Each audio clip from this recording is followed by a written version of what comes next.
IBomma founder Ravi arrest అయ్యాడు, ఎలా అనిపిస్తుంది? అరెస్ట్ అయ్యాడంటే సినీ ఫీల్డ్ వాళ్ళు కొద్దిగా ఆనందపడుతున్నారు, సామాన్య ప్రజలు మిడిల్ క్లాస్ వాళ్ళు కొద్దిగా బాధపడుతున్నారు. ఇంకా తప్పు కాదని సోషల్ మీడియాలో ట్రెండ్ అదే అన్న అంటుంది, సోషల్ మీడియా అంటేనే చిన్న జియో వాళ్ళని ముందు తిట్టాలి, జియో ఫోన్ వాళ్ళని తిట్టాలి ముందు. వాళ్ళని ఏం చేయట్లేదు, ఎవరు అలవాటు చేసింది ఆ జియో ఫోనే కదా. జియో వాడే మనకు అలవాటు చేసింది, free free free free free అన్నాడు. ఇప్పుడు ఐబొమ్మ ఒక్కసారి తీసేసేపటికి వాతావరణమే మారిపోయింది. ఇక ఎట్లా ఉంటది, అందరూ బాధపడుతున్నారు. ప్రొడ్యూసర్ మాట్లాడితే ఎన్కౌంటర్ చేయాలన్న రవిని ఎన్కౌంటర్ ఎవరు చేయాలని మాట్లాడారు. ప్రొడ్యూసరా? ఆయన మాట్లాడతాడు, పని ఏముందా ఆయనకి? అది సినిమా ఖర్చు అవుతుందిరా బాబు, అది అవుతుందిరా బాబు, ఇది ఎట్టా ఫ్రీగా వదులుతాడు అని ఏమైనా క్లారిటీగా చెబుతున్నాడా? అడుగు ఒక రంగా బేబా కాబట్టి క్లారిటీ చెప్పట్లా. డైరెక్ట్ బయటకు వచ్చి చెప్పాలయ్యా, వీటి వల్ల ఇంత నష్టం జరుగుతుంది, ఇలా జరుగుతుందని ఒక డైరెక్టర్ కానీ ఒక నిర్మాత కానీ క్లారిటీగా ఇస్తున్నారా? ప్రెస్ ముందుకు వచ్చి మాట్లాడుతున్నారా? ఒక హీరో కానీ ఎవరైనా వచ్చి మాట్లాడుతున్నారా? అందరూ ఆడే దేవుడు అనుకుంటున్నారు, మరి ఇంకేం చేస్తారు? నా ఫ్యాన్స్ అంటే ఎంత ఉంటారన్నా, అభిమానులు ఎంతమంది ఉంటారన్నా, ఎవరైనా వచ్చి మాట్లాడుతున్నారా మీటింగ్? ఎవరైనా మీడియా ముందు వచ్చే ఒక డైరెక్టర్ అయినా ఒక హీరో అయినా ఎవరైనా ఏం మాట్లాడారు? పోలీసులు పక్కన, అదే పోలీసులు పక్కన పెట్టుకుని పోలీసుల ముందు ఫోర్స్ చేయడానికి వచ్చినట్టు ఉంది. విడిగా ఏమైనా ప్రెస్ మీటింగ్ పెట్టారా? సినిమా క్లబ్ అంతే ఎంత పేరు ఉంది, ఏం పెట్టారన్నా? ఎవరు మాట్లాడినారు పేరు చెప్పు, నువ్వు చెప్పు. ఎవరైనా మాట్లాడారా? ఒక డైరెక్టర్ పేరు చెప్పు, నిర్మాత పేరు చెప్పు. ఆయన ఎవరో పాపం, ఆయన కూడా విడిగానే తిట్టాడు. ఆయన క్రైమ్ చేయాలి, తిట్టేయాలని కోపంగా అన్నాడు. మాట్లాడాలన్నా, జనానికి అర్థమయ్యేటట్టు చెప్పాలి. ఇప్పుడు జనం అది విషయం తెలియక ఏదేదో అనుకుంటున్నారు, అంటే దేవుళ్ళ పూజ చెప్తున్నారు. దాని గురించి క్లారిటీ ఇవ్వాలి, జనానికి అర్థమయ్యేటట్టు అందరికి చెప్పాలి. ఒక క్లారిటీ అనేది ఇవ్వాలన్నా, ఒక క్లారిటీ అనేది నువ్వు ఇవ్వట్లా, నీదే తప్పు అయ్యిద్ది మరి. అది ఇంకా ఇంకేమైనా అడగండి, అడిగిదా లేదా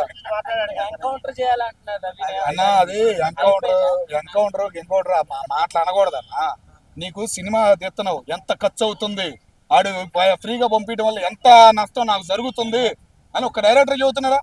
ఒక్కడైనా బయటకు వచ్చి మాట్లాడుతున్నాడా? ఏమనుకుంటున్నారు జనం? వాళ్ళు 10 రూపాయలు పెట్టి తెస్తున్నారు లేరు బాబు, మన దగ్గర 100 రూపాయలు కాజేస్తున్నారు, ఇంకా 1000 రూపాయలు కాజేస్తున్నారు, 100 రూపాయలు చాలు అని 1000 రూపాయలు కాజేస్తున్నారు అనే ఫీలింగ్ లో ఉండదు జనం. అది పేర్లు కూడా ఎత్తట్లేదు కదనా.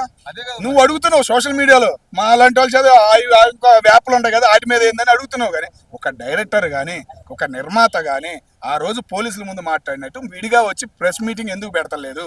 సినిమా క్లబ్ కంటే ఒక పేరు ఉంది, ఎందుకు ఆ పేరు చెడగొడుతున్నారని నేను అడుగుతున్నాను. అది కళ్యాణ్ మాట్లాడిన ప్రొడ్యూసర్ ఏం మాట్లాడాడు నువ్వే చెప్పు. ఎన్కౌంటర్ చేయాలి, అదే నేను అంటుంది, ఎన్కౌంటర్ చేస్తాను. నువ్వు ఏం మాట్లాడాది?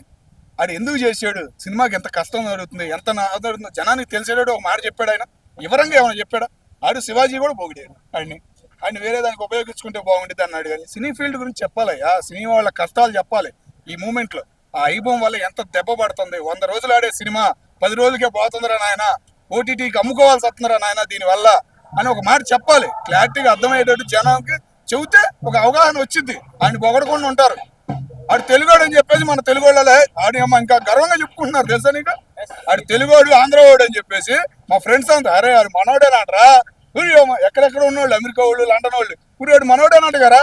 మొన్నటిదాకా ఏంటంటే ఏదో పాకిస్తాన్ వాడు ఎవడో అనుకున్నాడు. ఏంటంటే పాకిస్తాన్ లో సినిమాలే తీరు, అంతకుముందు సీడీలు అన్నీ వెళ్ళాయి స్మగ్లింగ్. ఇప్పుడు ఐబొమ్మ వల్ల ఆడు అసలు సీడీలే కొంటలేదు.